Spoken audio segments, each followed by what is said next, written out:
Yo guys, welcome to the Zelda fiction. Today we are gonna see, what if Naruto left Konoha and raised the Western Empire? Part 3. If you end up liking this video, please consider subscribe, so without further ado, let's get into the video. Shikamaru entered Naruto's office with a grim look on his face. Damn it. What is it, Naruto? I know that look. It's the same as when we talked about fighting out that battle. You want to convince me of something I find troublesome, as you would say, don't you? Shikamaru sighed. Yes, two things actually. Two things? Ah well, just get it over with. Do you know the ruins in the western part of the city? Yes, of course, that was the Imperial Palace once. But the place is completely destroyed. Why? I want you to build a new palace. Maybe even bigger than the old one. What? I don't need a palace. That would be a complete waste of time and resources. Naruto, you need something that reminds the people of your power. Something that shows them what your empire is capable of. A palace would be perfect for that. Besides, if this old town hall remains your seat of power, people might think your empire is poor and weak. Do you really think that is necessary? Yes. Ah well, alright. I'll ask Hinata about this, and if she agrees with you we will plan this in more detail. But I'll definitely do most of the work myself with shadow clones. I don't want too much of our budget put into something which its sole purpose is to show off. What is the other thing? Shikamaru sighed shortly and took a deep breath. Naruto couldn't help but feel a strong sense of dread because of this display. Is your relationship with Hinata going well? What has that got to do with anything? Just answer the question, Naruto. Naruto viewed him critically but started anyway. Well, Hinata is awesome. She is always nice and it is just fun spending time with her. I mean, way back in the Leaf I thought she was kinda dark and wouldn't know how to let loose. But just last week, for example, we pranked the Akimichi by using Gain Jutsu in the snack sections of all convenience stores in the city. We feigned they had only low-calorie products and Hinata and I had a lot of fun. Shikamaru was horrified. Naruto, you will soon be emperor. What do you believe people will think of you if they find out you are a prankster? Hinata did say something like that, but I kinda convinced her that it would be worth the risk. Shikamaru only rolled his eyes and Naruto continued. I love to make her smile and laugh. She is still quite shy sometimes, but that really only makes her cuter. It is a bit scary how well she knows me. I mean, 2 times after I got bad news from our operations during the war, one tried to simply put on a smile, to not bother her with that. Both times she immediately knew something was wrong. And she seems to really like just being with me and talk. Well, I might be doing most of the talking, but still. I think no one ever paid me as much attention to me as she does. I mean, back in the Leaf people often tended to completely ignore me. But now having someone to freely talk to and knowing they are genuinely interested feels really good. Shikamaru nodded. In hindsight, he and Naruto's other classmates could have been there more for Naruto, and the fact that they had been kids and didn't know better didn't completely excuse that. And well, you know, when I tried to get Sakura's attention, I always felt like in order to really get together with her, I would somehow have to change how I act. Be quieter, smarter and less impulsive. You know, act more like Sasuke. But Hinata likes me just the way I am. No, she likes for who I am, and that is absolutely awesome. Naruto was silent for a short while and got more serious. I think I really love her. And she is your most important advisor. You trust her even more than me. Well, yeah, I guess. Shikamaru, just tell me what you want. Naruto, I think you should marry Hinata on the day of your coronation and rule together with her as emperor and empress. What? Shikamaru, we have only been together for 4 months now. I really like Hinata, but I want to do this right and not rush into things. And this is a personal thing. How can you even think of suggesting something like this? Naruto, you will soon be the emperor of a great nation. Everything you do reflects on the whole country. Fine. Fine. I get that. But why would I have to marry her this fast? I mean, I am not entirely against it, but as I said, I don't want to rush things. Several reasons actually. First of all, you won't have any problems to name her empress now. If she is crowned together with you, her influence and power will be undisputed. But if you wait, people might not recognize her status as empress because of her character and because of the fact that she is not real royalty. She is no longer the heiress of the Hokage, and that wouldn't even matter here. Furthermore, if you wait, people will try to influence your decision who to marry because of what advantages a certain match could bring. Other nations or groups within your empire might even pressure you into a marriage. If things take a turn for the worst, we might even become dependent on their help to the point you can't refuse. And marrying Hinata now would prevent that. Yes, that's how it works. Once you are married, you should be safe from something like that. Naruto nodded. Being forced to marry someone he didn't know was something he wanted to avoid. There is the problem that a lot of people view your grasp on the power very critically or just flat out hate you. Especially the more traditional people. They don't like the fact that a foreigner is about to be crowned as emperor.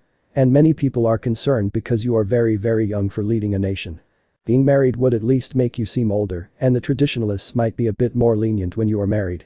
Then there is the question, what happens if you ever get sick, injured or, God forbid, killed? You might appoint a successor or representative, but considering the current overall state of your nation, I guess everything would fall apart again. The warlords you forced into line will try to regain their independence or to become emperor themselves. Having a direct replacement in the form of an empress might prevent that. I don't know. I mean, I don't want to marry her for these stupid reasons. Naruto, I don't want to force you and Hinata if you are not ready for it. I just thought we could maybe hasten things a bit because I believe you will marry her eventually anyway. You know what kinds of promises come with marriage. Would you make those to Hinata? Yes, I would. Then I see no problem. You not only never go back on your word, but you only make promises when you really mean them, too. Hinata knows that as well, so don't worry about her thinking you would only marry her for ulterior motives. Shikamaru, you know we decided to make my coronation completely public. Does that mean you want us to marry in front of the whole city? It is troublesome, but yeah. Just great. And one of my captains told me I should be absolutely serious during the ceremony and look regal. Damn it, if we do this will probably be the most unromantic wedding ever. And I don't know if Hinata would be fine with marrying in front of the whole city or simply being empress, considering her shyness. I think she would go through hell just to be with you, she'll manage. Naruto sighed. Damn it. I want to talk with Hinata about all of this, but I guess I have to propose first. Then we can discuss if we really want our wedding used to strengthen my position. If you need a romantic restaurant. I talked with Ino and she recommended. Shikamaru, shut up. I think you have messed with my and Hinata's personal life enough for one day. I might need to punch you if you make another suggestion. Shikamaru remained silent and nodded. I need to think about all of this, I'll get some fresh air. Naruto was about to go when he stopped with a solemn look on his face. Sometimes I think I am not smart enough to rule a nation because I have to be convinced to do things all the time. Maybe you should be Emperor Shikamaru, you always know what to do. Troublesome. Shikamaru took a few seconds to gather his thoughts before he continued. Naruto, I think I would make a terrible emperor. Everyone will look at the one in charge for guidance and as a role model. In me they would see a lazy guy who is rather indifferent to their respective situation. You on the other hand always work hard and try to help everyone. You make an excellent example of how people should at least try to act. Additionally, the emperor needs to be able to motivate and lead an army. I may know tactics and strategies, but I wouldn't be able to rally people like you already did. And it's not like you are a complete idiot who needs help at everything he does. Until now Hinata and I only had to convince you of things that were far from obvious. I think even without our help you would make a good enough emperor. Naruto's mood had significantly improved during Shikamaru's little speech, and he was grinning now. And how good an emperor am I with your help? Shikamaru just shrugged, a very slight smile showing on his otherwise indifferent looking face. Thanks a lot Shikamaru, I guess I needed that. One more thing. I believe that the final decision should not always be for the most logical option. Naruto just stared at Shikamaru questioningly. Let's just assume there is another country next to yours and there have been dozens of wars between you in the past and because of that there is a lot of bad blood between you. For some years there has been an uneasy peace, but it is only a matter of time until fighting will break out again. But then a natural disaster hits that country hard, making it temporarily weak. What would you do? I guess I would send the maid to try to improve the relations between our nations. You know the logical choice would be to simply attack because it is really unsure if your good intentions would be well received from a long-time enemy. But starting a war with reasoning like that is just wrong. Just think of what this would mean for all the people living there. Yeah, exactly, sometimes the emperor should do things not because they are logical, but because they are the right thing to do. And I think you are perfect for that. I don't know Shikamaru, after all we did to win the unification war, I am not sure L would always do the right things. Naruto, as a military leader there is no way you can save everyone. Sometimes you have to do things that are at least questionable. But there is a line you must not cross, and I believe you are capable to discern when a course of action does that or not. I hope I can. Later Shikamaru. Only after Naruto had left his office, Shikamaru realized that he had not left a shadow clone or one of his paths as a replacement. He guessed this was Naruto's way of getting back at him. Shikamaru slumped down in Naruto's chair and tried to get some sleep before someone came in with a request. 2 months later. It was around midnight when Hinata arrived in a teleportation circle in River Country. One of Naruto's paths expected her. He had managed to find their targets after word of their location had reached Suna.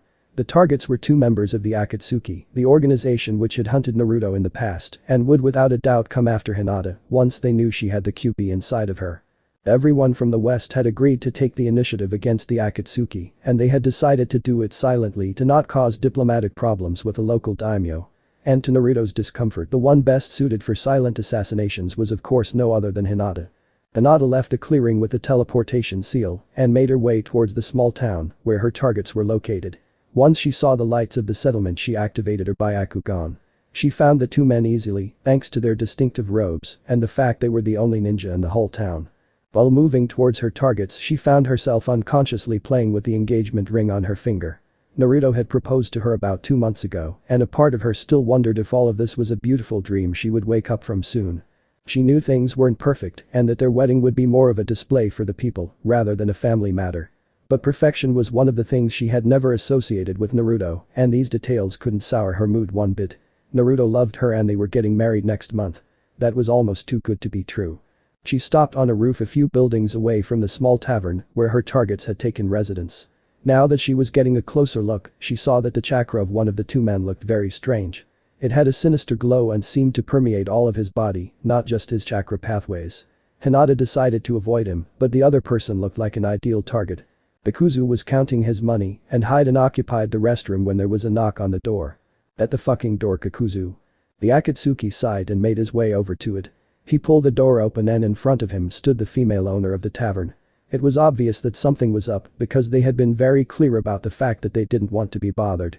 He used his threads to quickly constrain the woman before she could say anything and suspended her in midair.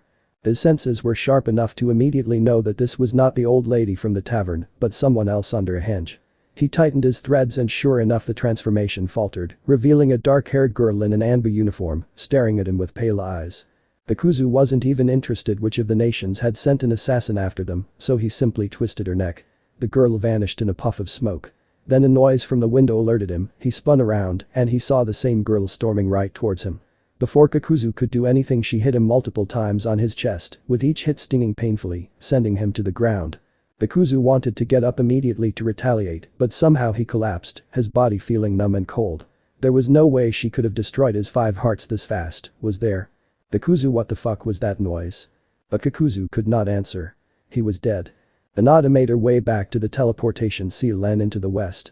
She desperately wanted a shower now. There was one thing that made her nervous. Meeting Naruto tonight. The reason for that was that Hinata Hyuga was a pervert. No one really knew about that because she was very shy at the same time and had been able to hide that little fact quite well. Hardly anyone knew that she used to outright stalk Naruto back in the Leaf Village, and no one knew why exactly she used to faint in front of him all the time. The truth was that she simply had a very graphic imagination of things she could do with him. But now, after being around Naruto so often, she lost more and more of her shyness and she hadn't fainted for months. That meant it was getting harder and harder for Hinata to prevent herself from simply having her way with Naruto. But she tried to restrain herself, 1 because she didn't want to do something he was not ready for, and 2 because her education and training as the Hyuga heiress urged her to just wait the remaining time until their wedding. Especially since they had started to sleep together 2 weeks ago, simply to spend more time together and to snuggle, Hinata had a hard time not to just rip off Naruto's remaining clothes. Naruto himself was of course completely oblivious to her predicament. Hinata stepped out of the shower. After drying up, she put on a simple pajama, put a towel around her still slightly wet hair, and left the room to head towards the bedroom she shared with Naruto.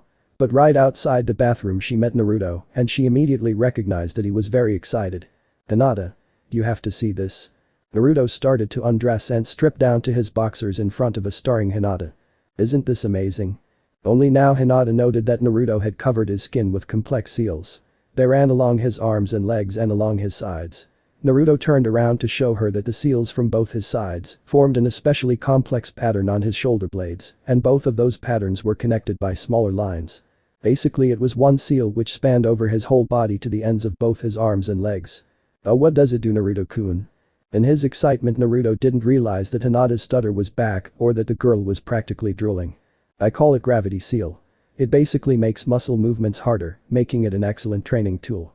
You could compare it to Lee's weights, but my seal has many advantages. You don't have to adjust your movements to the actual weight, and my seal trains every muscle, not just those trained by the weights. And you can release it very easily for battle or adjust its power. I mean, Lee will probably always have a slight edge in strength and speed because he spends all his time developing those, but with this we might be able to catch up quite a bit." He flexed his arms to show how the seal reacted to that. Hinata nodded, significantly dazed by the show Naruto was giving her. To distract herself, Hinata activated her Byakugan to take a look at the seal with her bloodline. But that was a mistake. Through her Byakugan eyes, Naruto looked like a god. His chakra glowed unnaturally bright as usual, but now his body was covered in the glowing lines of the seal, in addition to that, accentuating every bit of his muscular body. That was the final straw. Hinata grabbed the towel on her head and threw it away to free her hair. Then she stepped towards Naruto while unbuttoning the front of her pajama, exposing her ample breasts. Hinata. Hinata silenced him with a kiss, which led to so much more. 1 week later. Sai and his 2 teammates arrived outside of Naruto's capital. It was 4 a.m. in the morning, and they expected only a few guards manning the patched walls. Danzo had been quite unhappy when Sai informed him that Inoki had not only not declared war against Naruto, but even delivered him his birth certificate. And a few weeks later, when news about Naruto's victory reached the Leaf, Danzo immediately started preparing Sai's current mission. The assassination of Naruto Uzumaki Namikaze.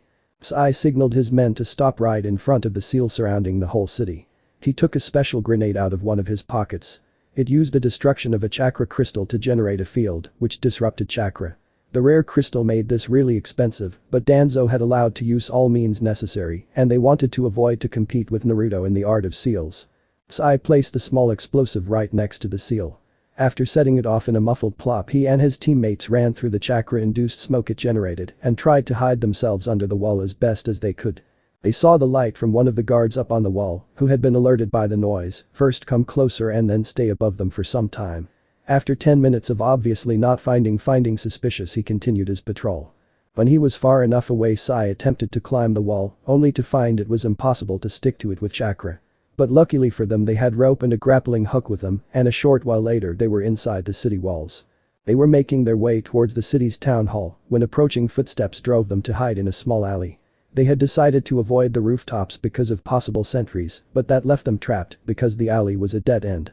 Sai took out paper and a brush and drew a mouse before bringing it to life with his jutsu. The mouse exited the alley and it saw 2 men in their mid-20s dressed in guard uniforms. They were patrolling the streets and right now they were only a short distance away from the alley. "So have you decided on a name already?" "We don't know yet if it's going to be a boy or a girl.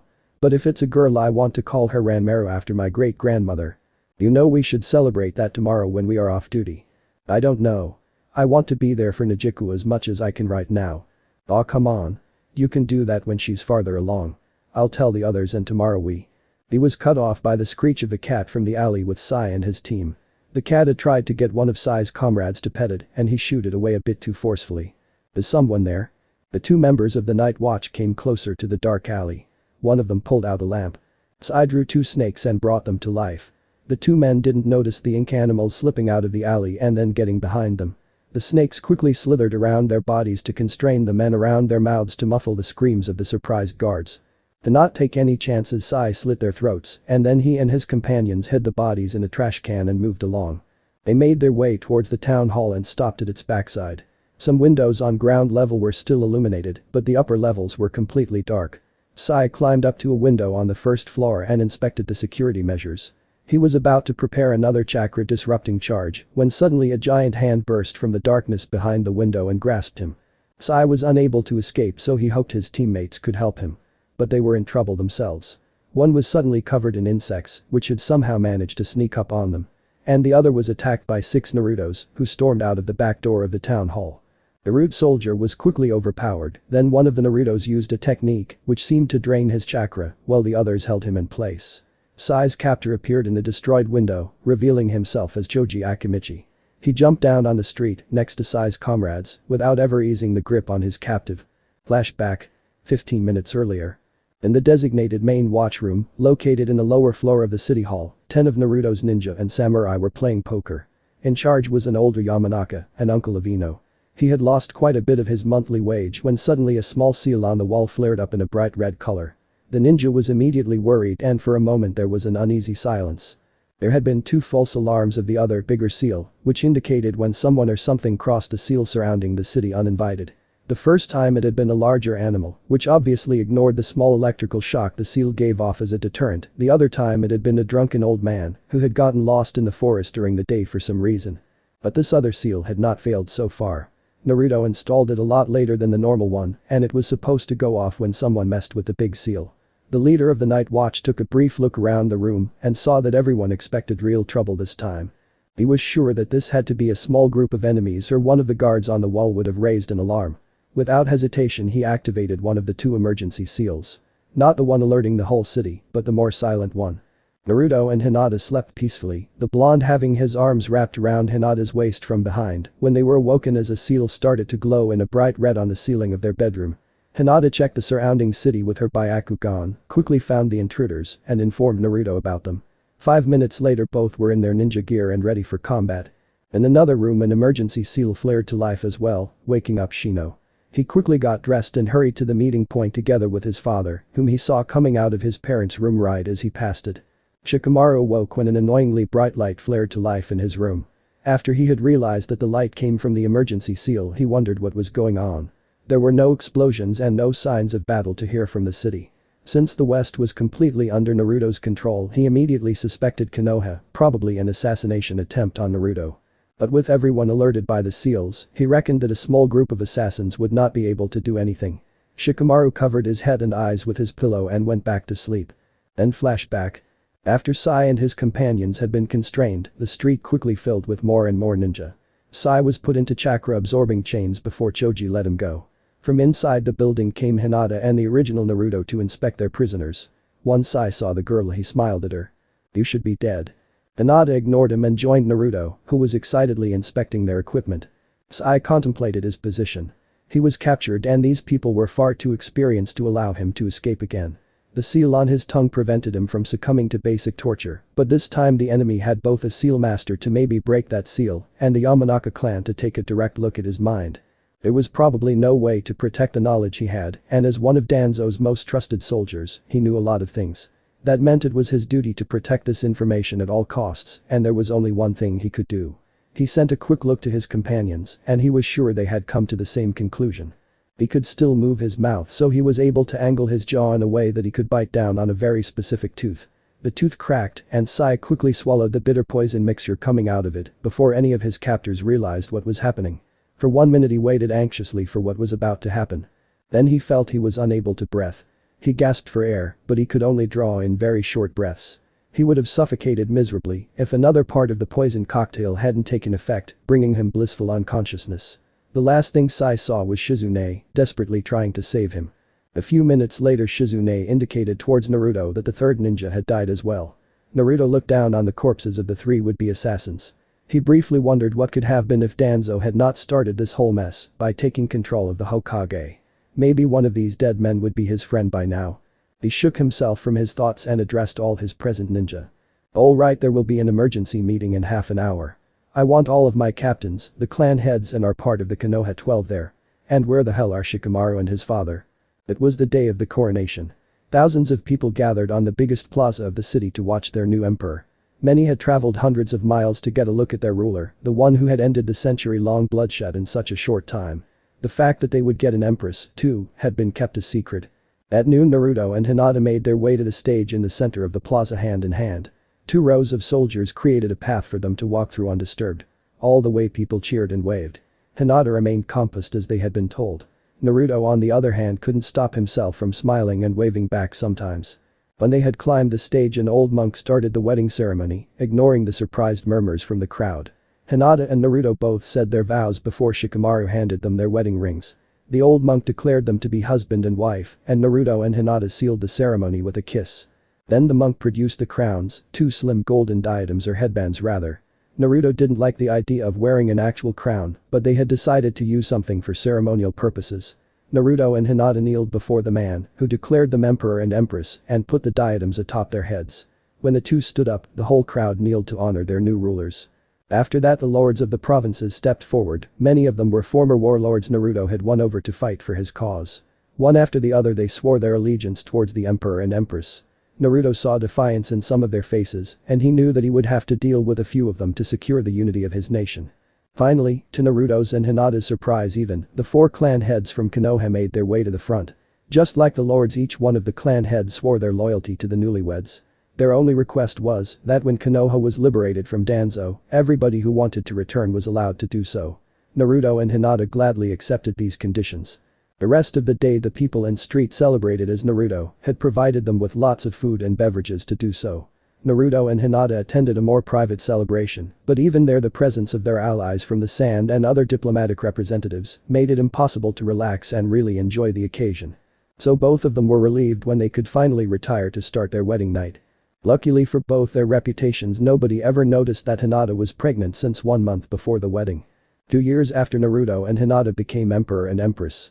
Naruto awoke when the first rays of the morning sun shone through the windows of the imperial palace. He took a few minutes to just stare at the beautiful woman lying next to him, sleeping peacefully. He knew that Hinata could use a bit more rest. Even though the fox helped her quite a bit, he was still far more energetic than her, thanks to his Senju bloodline, and the continuous use of shadow clones took quite a bit out of her. He stood up and silently made his way to their children's bedroom to check up on them. He had only opened the door a crack wide when there was a shout from inside. "Daddy." A small girl with blue-black hair sprang up from her bed and waddled towards him as fast as she could. She almost fell once, but managed to regain her balance. When she reached his legs, Naruto picked her up and put the giggling girl over his shoulder. Naruto took one more look inside the room, where he saw the girl's brother still sleeping. Naruto gently closed the door behind him and went to prepare breakfast. Hinata had given birth to fraternal twins. The boy had blonde hair, was a relatively quiet child, and had Byakugan eyes like his mother.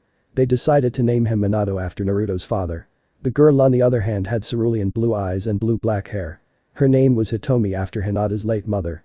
She was very energetic and Naruto suspected and later confirmed that she, like himself, carried the Senju bloodline. Both of the children had whisker marks, probably because of the Kyuubi inside of Hinata. Naruto and Hinata had been a bit surprised that their bloodlines didn't mix, but that didn't matter. They loved their children very much and did most of the parenting themselves. Thanks to shadow clones and Naruto's paths, they managed to find the time to care for their children, train, relax and rule their nation. Naruto prepared breakfast with the help of their cook. They could have employed an army of servants to do everything for them, but Naruto and Hinata felt more comfortable with doing some things themselves. And they had been worried that getting pampered all the time might have a bad influence on their children. After breakfast was ready, Naruto tried to feed his daughter, who seemingly had other plans. Mirth shone in the girl's eyes as she kept her mouth shut and tried to flick food from the spoon her father was holding. Naruto steered his hand away from a right swing from his daughter, only to get too close to her left leg. But for a toddler amazing speed, the girl kicked the slimy content of the spoon directly into Naruto's face. Hitomi giggled, while Naruto sighed and wiped his face clean with a conveniently placed cloth. Then Hinata entered the room, carrying Minato. She gave Naruto a quick peck on the lips and sat down right next to him with her son on her lap. She began feeding him like this without any trouble. Naruto sent a scolding look towards his daughter, who grinned back. Naruto's human path sighed. He was draped in Naruto's official emperor's garb and on his way to the throne room. He had drawn the short end of the stick and was to listen to the requests of anyone seeking an audience. Naruto liked to rule, listen to people's requests and help them whenever appropriate. But the problem was that to be taken seriously as a ruler, he had to act the part. He couldn't get excited over interesting matters, joke around, and he had to pretend to be interested in a lot of boring stuff. The path took a look out of a window, only to see at least 100 people lined up in a queue in front of the palace gates. The queue mainly consisted of merchants who wanted to discuss trade routes or complain about taxes, commoners who wanted a ruling, and rich people who only seemed to complain all the time. Really important matters were brought directly in front of the council, where another path and his advisors were handling things. The path entered the throne room and prepared himself mentally. This was going to be a long day. Naruto and Hinata had made 2 more attempts to eliminate Danzo and free the leaf. However, they were still keen on avoiding to spill the blood of their former friends and comrades, which made their task quite difficult. Even more so because Danzo was getting increasingly cautious to the point where he hardly ever left the safety of the Hokage tower. On the first attempt, Naruto, Hinata and Shikamaru made it to the base of the tower. There they were stopped by Kakashi and Guy. The 2 veterans managed to stall them until the 3 intruders were almost overrun by Leaf Shinobi. Naruto was able to evacuate them in the last second using quick Hiraishin teleportations. Shikamaru would have lost an arm to Kakashi's Rikiri during that engagement if Naruto's healing path hadn't been able to save it. On the second attempt they didn't even make it into the village. They hid a Hiraishin kunai between the wares of a traveling merchant going to Konoha. However, the kunai was found and the merchant arrested right at the village gates. Shikamaru later suspected that the Konoha shinobi had found a way to easily locate Hiraishin seals. The traveling merchant never left Konoha again, and after half a year they were sure that he was dead. The fact that they had sent an innocent civilian to his death didn't sit well with Naruto, but the only thing they could do was help the merchant's family financially. Because of that failure they stopped doing any further attempts for the time being. In every other way things were going badly for Konoha. The village and fire country itself were driven more and more into isolation. Due to the reclusive behavior of Tsunade and Danzo and their absence from important meetings, the village lost one ally after another as their treaties expired and Naruto's empire gained many of them for itself. In addition to that, Naruto had established good relations with all the other Kages. The Akatsuki had not been idle during that time either, and they managed to capture almost all of the tailed beasts. There was even another attempt to abduct Gaara. Even though the Akatsuki managed to capture him this time, the quick response time from the west, thanks to Naruto's teleportation seals, led to their failure. During the rescue the Akatsuki Hiden was killed and after she discovered his immortality dismembered by Fu. His body parts were buried in different regions of the empire later. Hiden's partner Deidara was forced to retreat, leaving behind his captive. Apart from Hinata, Gaara and Fu, only the Eight Tails and its host Killer Bee remained safe from the missing nins. At noon Naruto, Hinata and Shikamaru made their way from the Imperial Palace into the city after they had left the twins in the care of one of Naruto's paths and a shadow clone from Hinata. When Naruto and his army first arrived in the city the streets had been empty and the citizens hiding in their homes. Now the streets were filled with life. In every street shops and small stands offered their wares, restaurants and small cafes offered food, drinks and a place to relax, and children playing games were running through them. Hinata had put on a henge to avoid getting everybody's attention since they were planning to get some free time and keep official business for this day to the bare minimum. Even though Naruto's clones and paths were a common sight and were mostly ignored by now, things were very different when somebody spotted the originals. And Naruto and Hinata walking together was a big tell for that being the case. The trio stopped near a small square where several of Naruto's clones were operating a teleportation seal. Naruto was of course unable to manage all transports through his empire, but instantaneous teleportations were a profitable business for his treasury and it was especially sought after for valuable and perishable wares. After a few minutes of waiting Ino and Choji arrived. The two were still active ninja, even though the third position in their team was not firmly occupied, since Shikamaru was too busy with helping out run Naruto's and Hinata's nation most of the time. Shortly after Shino, Fu and Tenten arrived as well. Officially they were part of the regular ninja forces just like the others. Unofficially however they had become the elite of the empire's newly founded Anbu under Hinata's personal command. While Hinata organized things from a distance, Tenten had established herself as her representative and mission leader for the most critical tasks. Shino and Fu had gained quite a reputation under their code names as well, and even though it was odd and even discouraged to have a relationship while in this position, they had been together for a while now. The silent Aburami and the energetic young woman made an even stranger couple than Naruto and Hinata, but somehow it seemed to work out. After everyone had greeted the others the transformed Naruto grinned at his friends. It's great that everybody could make it. Let's hope we can just have a good time for once and not get dragged into too much diplomatic stuff. But that everyone made their way to the teleportation seal. The Chunin exams were being held in Iowa. It was the first time that one fresh genin team from the west would participate. The team members were children from the migrated Konoha clans though. It would be one more year until the first teams fully trained in the empire were ready to take the exams. Naruto had founded 3 ninja academies in the west. But the one located in the capital was by far the biggest and best staffed. The other 2 were mainly tasked with training basic level shinobi and finding talented children to be trained in the capital. In addition to ninja training each academy had classes for samurai as well. Naruto and his friends made their way from the teleportation seal to the arena to watch the examination. In the front were Naruto, Shikamaru and Choji. Choji was consuming a bag of chips, while Shikamaru had brought up a certain lord he suspected to plan to betray Naruto. Behind them walked Shino and Fu hand in hand, completely silent. And in the back Ino and Tenten were discussing Ino's latest relationship. Hinata was with them and she sometimes joined in on the conversation. They rounded a corner and suddenly there was another group right in front of them. Opposite of Naruto stood Sasuke, with Kiba right next to him. Behind them were Sakura, Lee and Neji, and in the back were Hanabi and the rest of her team, who were taking the Chunin exam this time. The two groups stared at each other. Naruto rubbed the back of his head. Well, this is awkward. How have you been, guys? Traitors. The shout came from Sasuke and Hanabi. Lee's face had lit up when he saw his old friends and probably wanted to start rambling about his still youthful friends. But the hateful shout from his allies shut him up. Tenten positioned herself in front of Naruto's group and crossed her arms in front of her chest. And what should we have done in your opinion? Stay in Konoha and be forced to marry Sasuke and watch as the clan's children get taken away? There was a brief silence before Sakura remembered something important. Naruto, you idiot, how could you let Hinata get killed? Just then Hinata made her way from the back to the front and Sakura stared at her open-mouthed. "Hinata, we thought you were dead." Naruto answered instead, "Nah, she was probably declared dead by Danzo after they activated her cursed seal, but as you can see she is fine." "What did they tell you happened to her?" Neji answered, eyeing Naruto critically. According to the official version, Lady Hinata was killed on a diplomatic mission in the western regions by a group of missing nins who took her eyes. Naruto chuckled. "Not bad.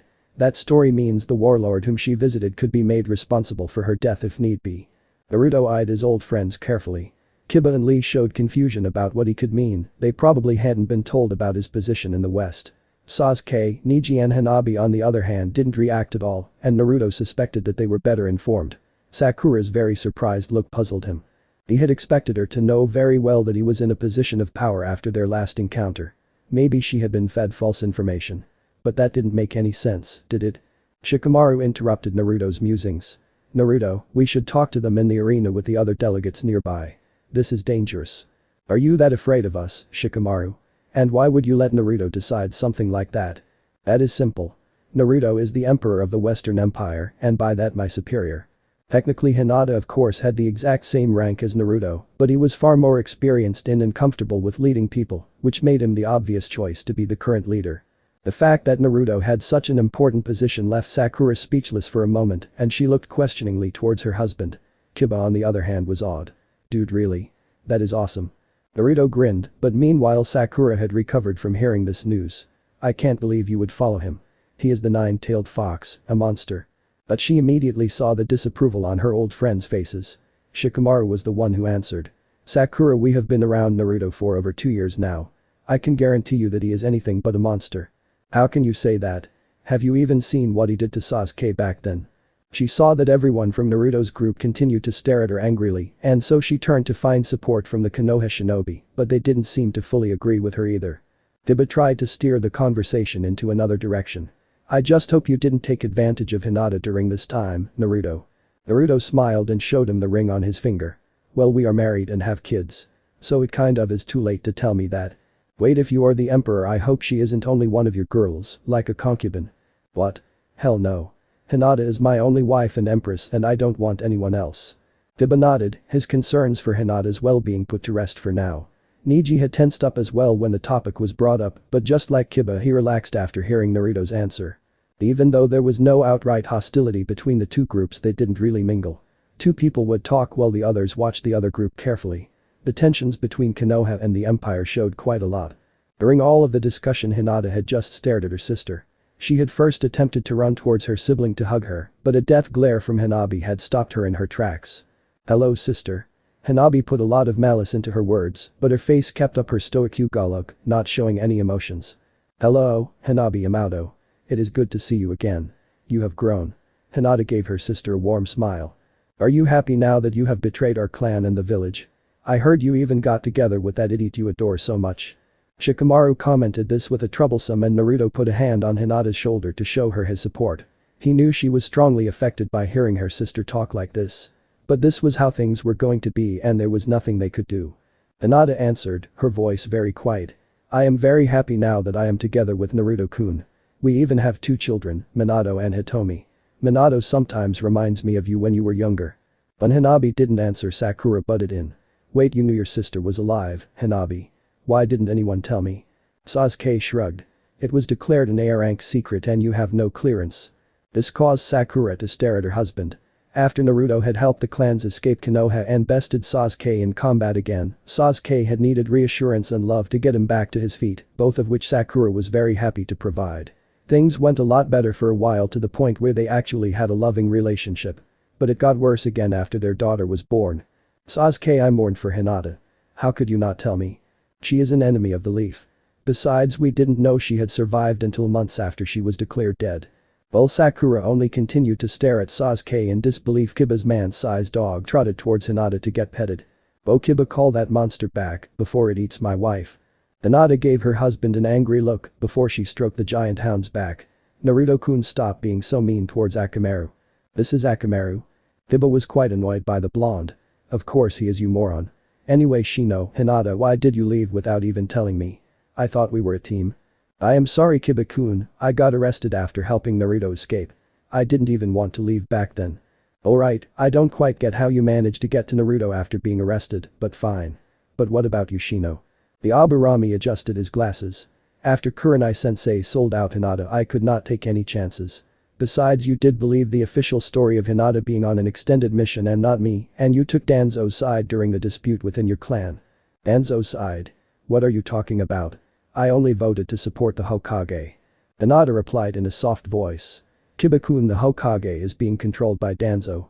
Whoa, that is a serious accusation. Do you have proof for that? Naruto's group glanced at each other. They didn't, not really. Naruto tried to explain why they were so sure.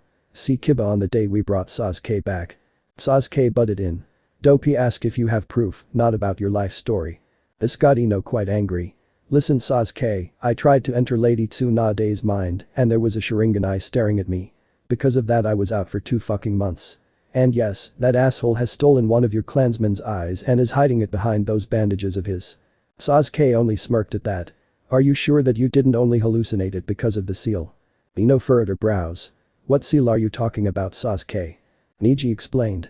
After you were gone, worried questions from Hyuga clan members about a certain chakra signature on the Hokage made the higher-ups release the information that for quite some time there has been a protective seal on the Hokage which prevents any kind of mind control. Sasuke put on a small triumphant smile. You see that neither Ino nor Danzo could have gotten access to the Hokage's mind. This is stupid, Sasuke. It is obvious that that is just a cover-up story and a bad one at that. Why do you defend Danzo so much? Are you his little lapdog? Sasuke scoffed. You are annoying, Ino. Ino actually wanted to storm forward to slap him, but Shikamaru put a hand on her shoulder to stop her. He didn't want this to turn into a diplomatic incident. Sasuke smirked. What is wrong, Ino? Don't you love me anymore? You chose Sakura. I respected that and let you go. But you tried to get me to marry you, too, through that stupid clan restoration act. Ino would have continued her tirade, but she remembered something far more interesting. Speaking of which, how is your daughter? I wonder if she is as cute as Naruto's and Hinata's twins. There was an uneasy silence, which Ino interpreted wrong. Oh no. I'm so sorry, I didn't know something happened to her. Biba made an annoyed grunt. Nothing happened to her, the only problem is Sasuke here being an ass. Sasuke gave him an angry look, while Sakura lowered her head with a sad expression on her face. I mean, I know you are proud about your clan's legacy and stuff, but getting that worked up about her hair color is ridiculous. That is none of your business. And all members of my clan have had black hair. She cannot be called a true uchiha without that. Naruto's group only stared in disbelief at the Konoha shinobi. The only one unconcerned with what had transpired was Sasuke. Naruto, I want revenge for what you did to me 2 years ago. Fight me. The former Jinchuriki shook himself out of his stupor. Sasuke, if you think luck or a dirty trick caused you to lose, you are sadly mistaken. But Sasuke ignored him. And why don't you fight your sister, Hanabi? As far as I know, you still need to best her in a public fight to be able to become clan head one day. Hanabi stared at Hinata, who first lowered her gaze to her feet but then lifted her head up again and looked back determinedly. You are right, Sasuke, it is time to show the world how superior true Konoha shinobi are. Sasuke smirked. What do you say, Naruto? I show you why the Uchiha are feared by everyone and we see who the true Hokage is. Fine. You'll get your fight. It was announced that before the finals of the Chunin exams there would be 2 additional show matches. Soon the 2 Hyuga siblings faced each other in the arena while everyone else watched from the tribunes. In addition to the aforementioned Konoha group, Guy and Kakashi were present as well. The proctor started the match. Begin. Both sisters were equally matched in speed and a fierce close combat fight ensued. Palm strike after palm strike was either blocked or evaded and they were in a stalemate for a while. Then Hinata jumped away from her sister and used range attacks. Hanabi managed to dodge several kunai, but a blast of water from Hinata's mouth almost hit her. Rotation. A blue shield of chakra protected the younger Hyuga from the water. Then both sisters prepared to attack again. 8 trigram 64 palms. Protection of 8 trigram 64 palms. When they met, their arms were only blurs of speed. For a while it seemed they were equally matched, but then Hinata was driven back. When they separated, Hinata was breathing a lot harder than Hanabi, her left arm hung limply by her side, and her sister had managed to close a few of her tenketsu. Up on the tribunes, Naruto watched the fight intently, but he was not concerned how the fight was turning out. To prepare for his match with Sasuke, he quickly made a few hand signs and released his gravity seal. Down in the arena, Hinata was hard pressed to keep her distance from Hanabi. Due to her disabled arm, she was at a stark disadvantage. But thanks to multiple water techniques she could use with one-handed hand signs only, she managed to stall the precious minutes until her arm returned to life.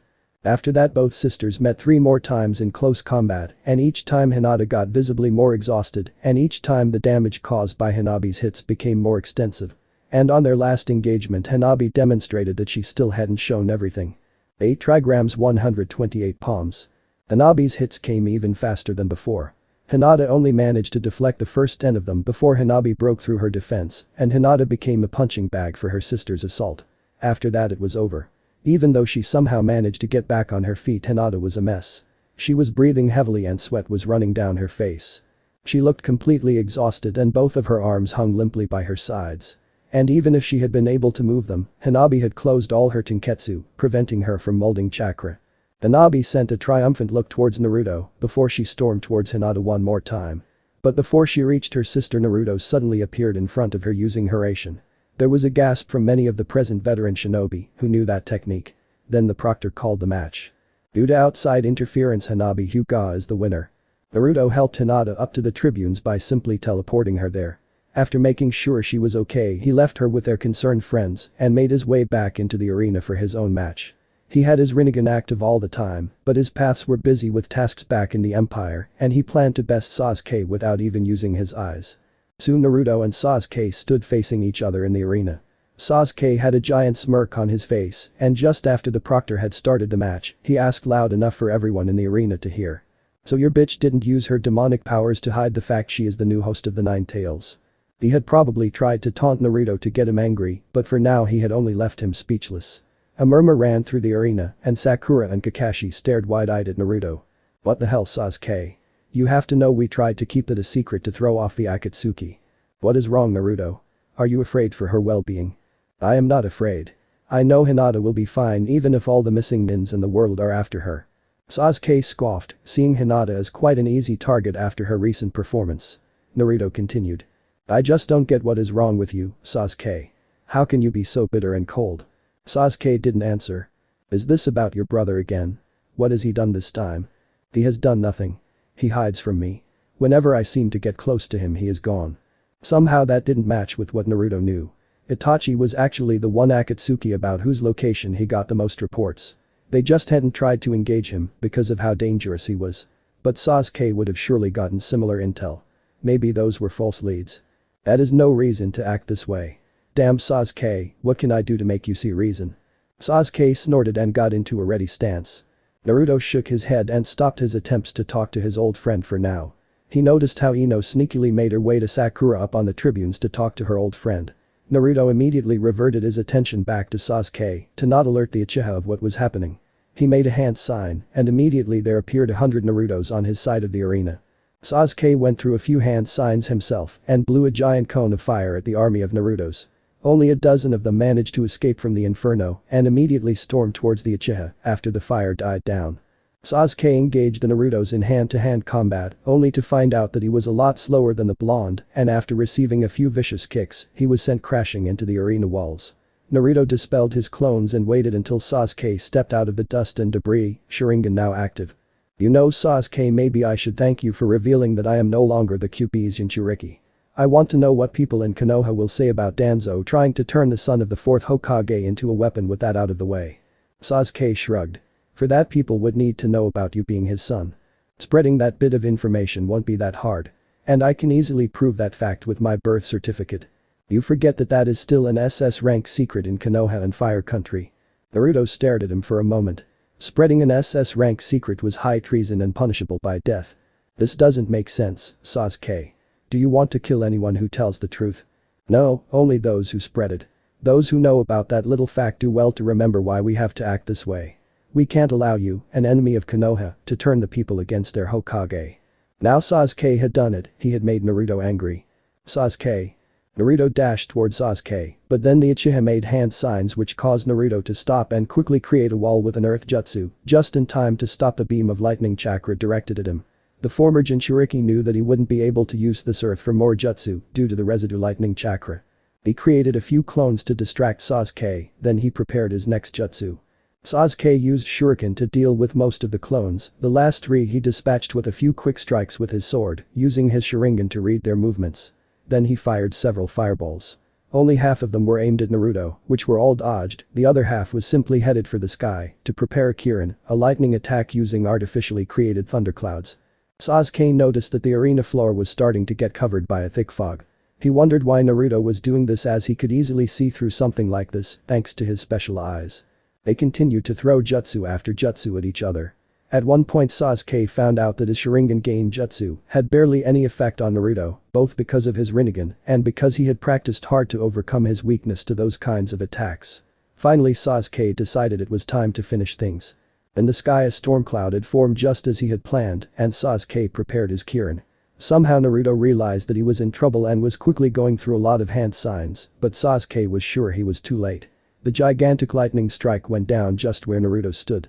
But when the bright flash was gone and Sasuke looked at the place where Naruto stood before, there was something he hadn't expected.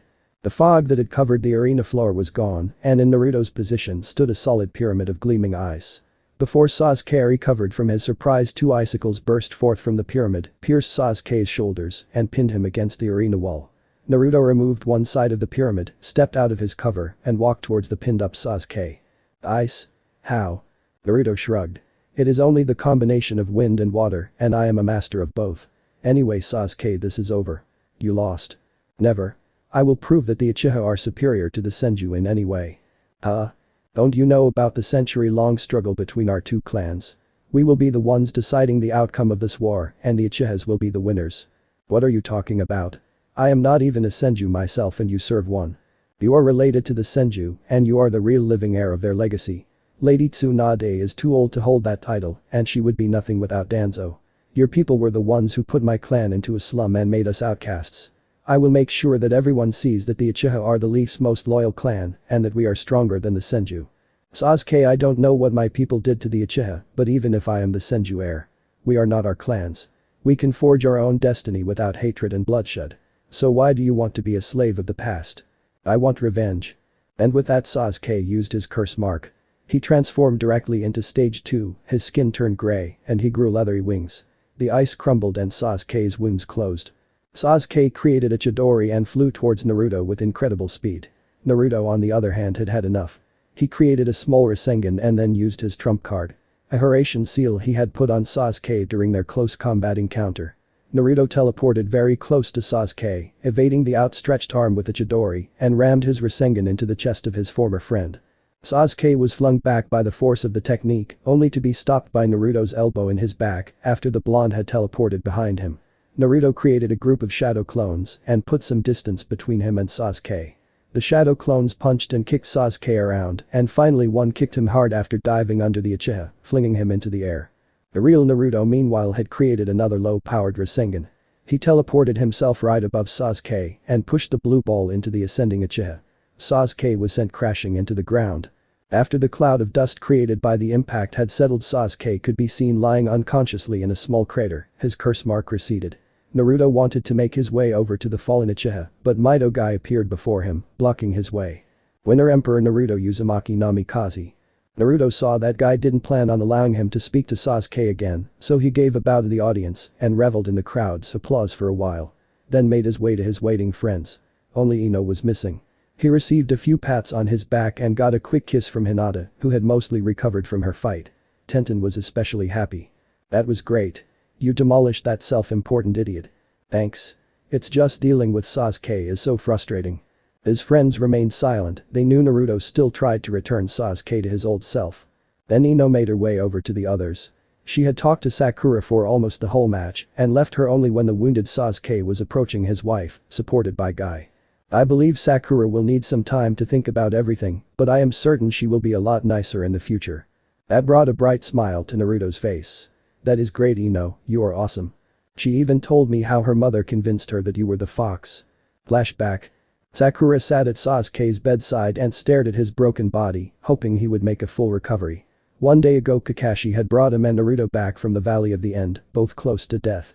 Sakura had waited nervously until Tsunade finished patching up Sasuke, and from then she stayed by his side. Even after Tsunade's treatment, Sasuke remained an ugly sight. He was very pale, one of his arms had been broken, and he had cuts, scrapes and burns everywhere. After spending almost a whole day of staying by Sasuke's side and only going home to sleep for a few hours, Sakura had realized that so far she had only worried for one of her teammates. So she paid Naruto a small visit only to find him seemingly fine, sleeping peacefully with only minor injuries. 20 minutes later she had been back in Sasuke's room. The door opened and Sakura's mother entered the sick room. Without saying a word she sat down next to Sakura and both watched the steady breathing of the injured boy for a while. "You love him, don't you, Sakura?" Sakura only nodded her head and continued to stare at Sasuke. "I am sorry, Lady Tsunade should have known better than allowing that Uzumaki boy to go after him." Sakura lowered her head. Naruto probably didn't have another choice. Even though she said that, there was a lot of doubt in her. She knew Sasuke had wanted to abandon the leaf, but she was sure that he would have never seriously hurt one of his old friends. So why did Naruto have to go this far? Do you really believe that? Sakura's mother carefully removed a bandage from Sasuke's arm and revealed 3 deep gashes that looked like the claw marks of a large animal. Sakura gasped and her mother quickly put the bandage back in place. "I am sorry Sakura, but a law from the 3rd Hokage prevented me from telling you the truth about your teammate Naruto." The old man probably believed that there was a chance the boy would turn out normal, but with what he did to Sasuke, it is certain that the boy is lost and the council acted accordingly. "What do you mean, mother? What is wrong with Naruto?" Sakura's mother lowered her head and put a hand on her daughter's shoulder. From birth Naruto was the container of the Kyubi no Kitsune, the 9-tailed fox. The 4th Hokage couldn't kill the beast when it attacked the leaf, only seal it away. However, these seals are not perfect and we are certain that the fox has been in control for a while now. Sakura stared at her mother with an open mouth. "Are you sure? I have been with Naruto for quite some time and I never noticed." "Yes, the fox is known for being very clever." Without a doubt he imitated the boy almost perfectly. Luckily Elder Danzo was able to discover this fact and he even made Lady Tsunade see reason. Sakura thought about this. If Lady Tsunade had abandoned Naruto, her mother had to be right. She took one more look at the broken body of Sasuke, but now she didn't feel sorrow, she felt a burning anger.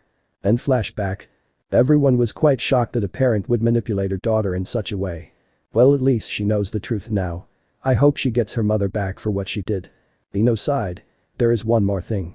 She is pregnant again. But that Naruto's good mood was gone in an instant and everyone remained silent for a while. Ino tried to steer the conversation into another direction. So apart from Sasuke and, well, Hanabi, everyone else didn't seem so bad. Hinata actually glared at Ino at her mentioning her sister, but remained silent and the blonde continued. "You think they could help us against Danzo?" Shikamaru shook his head. "I doubt it.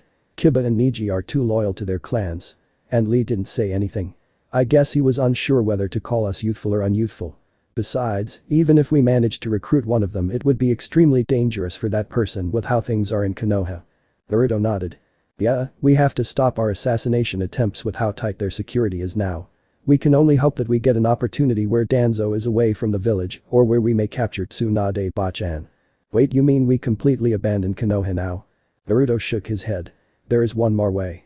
But it is going to be messy and still needs a lot of preparation. We shouldn't discuss this in public actually." 1 week later.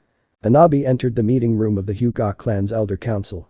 On the left and right side of the room sat the elders and opposite of her was her father and clan head Hiashi. Everyone's eyes were on Hanabi. Her composure was perfect as always and she bowed shortly. "You asked for me, father?" "Yes Hanabi, we wanted to congratulate you for achieving Chunin rank. And we have heard how you defended the honor of our clan." She lowered her head briefly. "I am sorry I failed to get the Byakugan out of our enemy's hands. Nevertheless you managed to show how useless and weak your sister is compared to the true members of this clan. It is unfortunate that the failure of the Uchiha brat made this effort almost meaningless. I will do anything to rectify this failure and to make sure the Hyuga are the only ones possessing the Byakugan, father." Hiashi nodded shortly. "I heard your whore of a sister already bred with that blonde fool." Hanabi didn't allow any emotions to show on her face. "Unfortunately yes, but I do not know if their children have the Byakugan." "That doesn't even matter, we have to remove the stain on our family name." Hanabi nodded. "Yes, father." "Hanabi, you have proven your worth and your desire to strengthen this clan. You are too young to join the council of elders, however I want you to attend it with me and act as my advisor. Use this opportunity to learn how to lead the Hyuga because one day you might be the one to take this position." It was a cloudy morning and light rain was falling at the border between Earth Country and the Western Empire. 9 ninja in black cloaks with red clouds on them stopped right at the marker indicating the border. A tall orange-haired man with many piercings addressed his comrades. We are doing this just as discussed. Attack the city next to the border and wait for their reinforcements to arrive. I and the other paths will take care of the boy with the Rinnegan. Make sure you do not kill the hosts of the Seven and Ninetails or the Kazekage if he turns up." Everyone in his group agreed and they made their way into the Western Empire. Empire was located. The clones were trying to pass the time by playing cards, but playing against yourself for a longer time is really predictable and boring. Suddenly the ground shook lightly and then they heard the sound of a giant explosion.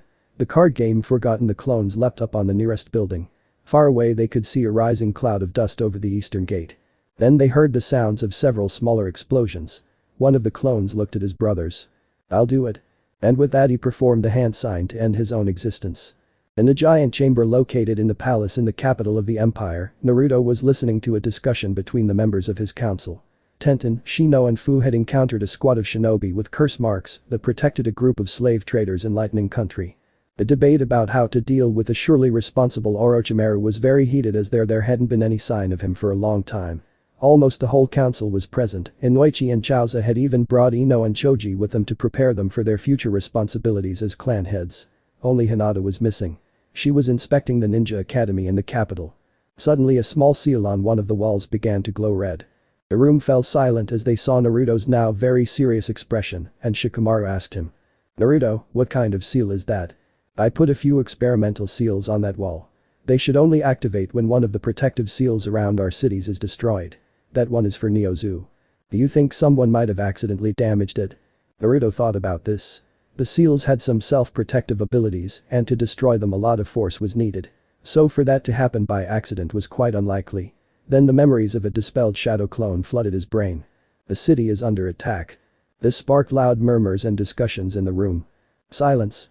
Shikaku, you deal with organizing our forces here and send them to Neozu as soon as possible. Ino, Shika, Cho, Hive, Queen and Dragon, you are with me. We go there now."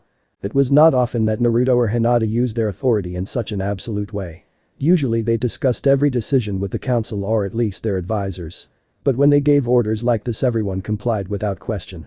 Naruto left the council chambers quickly, the 3 clan heirs and 3 Anbu right behind him.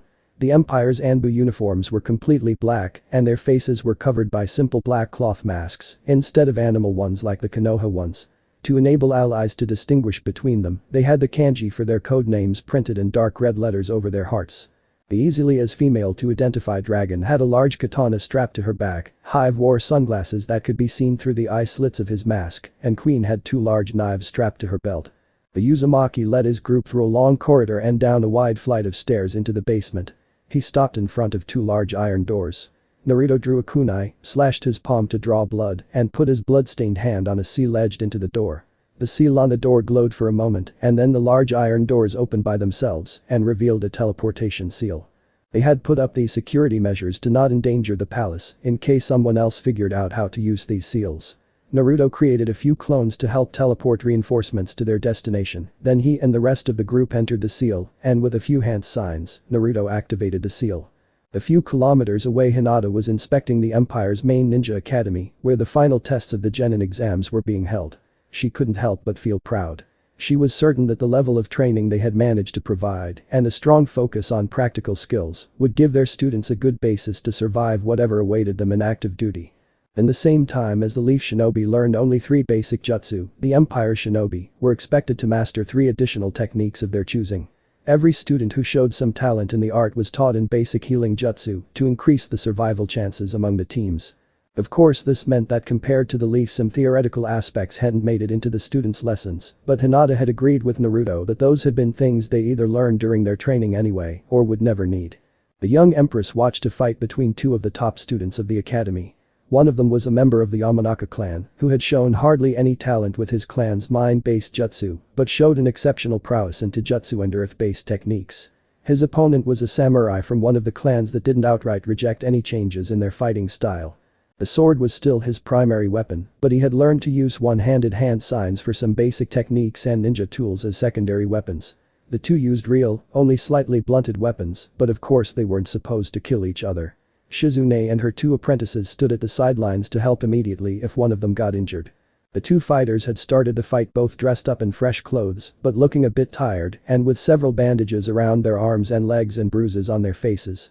They and the rest of the graduates had spent 1 month in the wilderness, having to survive, dealing with things like team changes, and performing tasks set by their proctors. All of this under the lead of Chief Proctor Anko Mitarashi. She was far too scary and sadistic to use her as a regular teacher, but Hinata knew she was perfect to make sure their students were ready to become genin. The Yamanaka finished a few hand signs and spikes emerged from the earth and pierced the samurai's legs. The samurai turned into one of the logs that had been placed in the fighting ring for replacement jutsu. The Yamanaka spun around and managed to block the incoming sword slash with a kunai, then he immediately tried to put distance between him and the deadly weapon again by hurling several shuriken towards his opponent. The blonde shinobi forced the samurai to block and dodge the throwing weapons and immediately prepared his next move. The Yamanaka created 10 clones, which immediately attacked his opponent. Hinata could see they were just illusions even without her Byakugan, and she could easily distinguish the clones from the original, but that was something the young samurai still had to learn. He coated his sword with chakra and began a deadly dance. One clone after another dispersed after being hit with a blue glowing blade until only one of the blonde shinobis remained. Without hesitation the samurai slashed right through his enemy. If there had been any danger the proctors would have stopped the fight before that happened. Instead the Yamanaka vanished in smoke and in his stead appeared a log that had been cleanly cut in half. The real Yamanaka had sneaked up on the samurai meanwhile and held a kunai to his neck. The fight was over. Hinata kept a straight face while she clapped like many of the other observers to signify she was pleased with the performance of the students. She couldn't afford to show just how amazed she was about their fight, as they had shown more prowess than anyone in her class when they graduated, but she needed them to know that there was still a lot of room for improvement. Suddenly a single soldier entered the room, seemingly a bit out of breath. He quickly announced for everyone to hear. All able-bodied soldiers are to report to their superior immediately. Neozu is under attack and we are mobilizing. The officers, who had been inspecting the academy together with Hinata, excused themselves and left immediately. A few of the academy teachers, who were acting as reserves, made sure their students were taken care of and then left as well. Hinata approached the man who had brought the news. "Do you know where I can find my husband?" When the soldier recognized her, he bowed. "The emperor has traveled to Neozu himself to deal with this threat, my empress."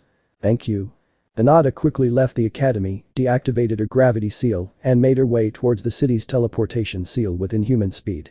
When Naruto and the rest of his small group of ninja arrived in the teleportation seal of Neozu, they found themselves in the middle of a large group of frightened civilians who were waiting to be teleported away to safety.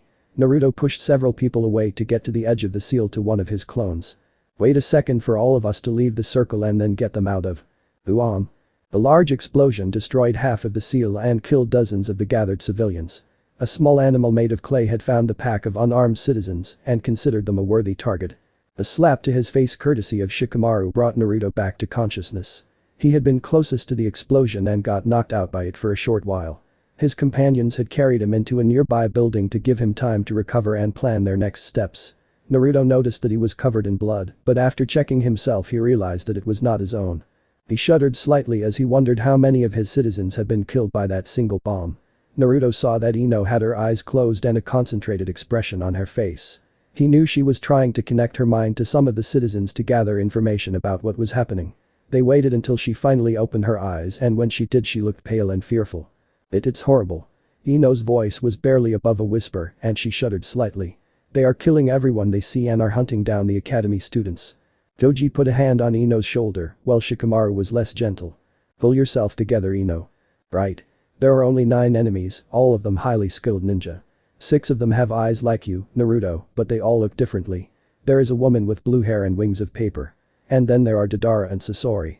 You should know the reports from when they tried to abduct Gaara. I know where each of them is at the moment." Shikamaru tried to convince Naruto to not take too many risks. "Naruto, we should stay together and take them down one by one." They heard another explosion and screams of agony from outside. Somewhere a child was crying. "No. We split up and draw their attention on us. We need to protect the townsfolk." Back in the capital Hinata had reached the teleportation seal. 2 platoons of ninja were already in position to be teleported. The Empress stepped into the circle and addressed one of the Naruto clones operating it. "Send us there now." The clone nodded and performed the necessary hand signs. Nothing happened. Someone must have destroyed the seal at the destination. Hinata couldn't help but feel worried. It would take several hours for the first reinforcements to reach the city by conventional methods.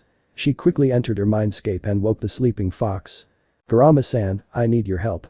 Moments later a yellow flash traveled through the lands of the Empire at an enormous speed. Tenten waited in a small dark alley for her approaching opponent. The sounds of explosions came closer and closer. Finally she saw the silhouette of her enemy reflected in the window she had been observing. That meant her target had fallen right into her trap. With a few hand signs she activated the paper bombs she had placed beforehand. The explosion showered dust and debris everywhere and Tenten sprinted forth from her hiding place, going through several hand signs on the way. She broke through a cloud of dust and spotted her target only a few meters away. The brunette Kunoichi finished her hand signs and blew a cone of fire that quickly engulfed and consumed the blue-haired woman, as if she was only made of paper. Cursing, Tenten swung around and barely managed to quickly unseal and throw 10 kunai to stop the paper bombs her real opponent had thrown at her. For a moment both women gauged each other. Then Tenten smirked behind her Anbu mask. "You are pretty good. What is your name?" "Conan." "Nice to meet you, Conan. My name is Dragon." Ino, Choji and Shikamaru were still moving towards their opponent. "Shouldn't we have split up more evenly, Shikamaru?" Ino was a bit confused that they were going against one enemy with a full team, while Tenten was going alone. Keeping well cooperating teams together was important when considering who goes against who and our respective battle prowess, of course. Currently we are lacking quite far behind our Anbu captain in that regard. Still, we should try to finish our target quickly and help the others. Shikamaru sighed. "It's a drag, but I fear we might not be able to do that. To be honest, I think we are the ones with the lowest success chances of all groups." "What? Why?" "Sasori is known to use potent poisons. We have to be very careful and not get cut even once." "Shouldn't Fu have taken him on then? She has some resistance to poison since she is a Jinchuriki." "No, she needs to take care of Deidara. Thanks to her lightning jutsu, she has the best chances to stop his earth-based exploding clay." Ino nodded. She realized she should have expected that Shikamaru had put more thought into quickly assigning them to their targets than he had let on. In another part of the city, Fu was desperately trying to get Deidara down from his flying clay bird with long-range jutsu while Shino watched his girlfriend from a distance. He hated fighting this way, but it was the logical thing to do. Fu was able to take a lot more punishment than him, thanks to her being a Jinchuriki. This was proven when a clay animal attacked the insect clone Shino had sent to fight by Fu's side. The resulting explosion ripped the clone apart and Shino knew that the results wouldn't have been much different if that had been he himself. The Aburami tried to plan his next steps. He had 3 different kinds of insects, but only one of them had the ability to fly. These insects could drain the chakra of their victim and their wings could take them quite a distance. But they were slow flyers and catching Deidara with them was difficult. Shino had them currently hovering in one spot, trying to foresee Deidara's movements to catch him. The insects of his main swarm couldn't fly, but they could drain much more chakra than their flying counterparts and Shino could use them for his techniques like the insect clones. In addition to that he had a small colony of slightly bigger and stronger flesh-eating bugs. Shino created another insect clone, but instead of sending it to attack directly, he ordered it to hide in the ruins of a destroyed house close to Fu. Fu on the other hand attacked Deidara's flying clay bird with another lightning jutsu. Deidara managed to dodge the attack and didn't notice that she had driven him right into the waiting insects of Shino. The bugs attached themselves to the clay bird and began drawing out its chakra. 1 minute later the flying construct's strong beats of his wings suddenly slowed down and it tumbled towards the ground. Deidara jumped from the back of his creation and managed to cushion his fall enough with a bit of chakra in his legs so that he didn't break anything. Immediately Fu attacked him, but unfortunately for her she passed over a clay mine Deidara had planted beforehand and only the layer of demonic chakra around her caused Fu to just get catapulted away by the blast and not get severely hurt. Then Deidara saw the insects that were drawing the remaining chakra of his destroyed bird and he quickly detonated it. Since there was hardly any chakra left in the clay the explosion was more of a poof than a bang, but it was enough to kill many of Shino's allies. Turning around again Deidara spotted the insect clone Shino had created earlier and put on a malicious grin. "Found you." The next explosion destroyed the whole building complex the clone had been hiding by. Shino remained unhurt, but he certainly didn't like how this fight was going. Naruto and his 6 paths faced his 6 orange-haired enemies with Rinnegan eyes. The young emperor had already deactivated his gravity seal, he knew that he couldn't afford to hold anything back against an enemy like this. At the same time some of his shadow clones were creating a new teleportation seal in another part of the city. "Naruto Uzumaki Namikaze, I assume? We have heard quite a bit about you." "I can't say the same about you. Who are you?" "I am Pain. Leader of the Akatsuki. Hand over the Jinchuriki under your protection and we will leave. If you don't we will turn your empire into a wasteland. Jinchuriki are not some kind of thing you can trade away. They are people.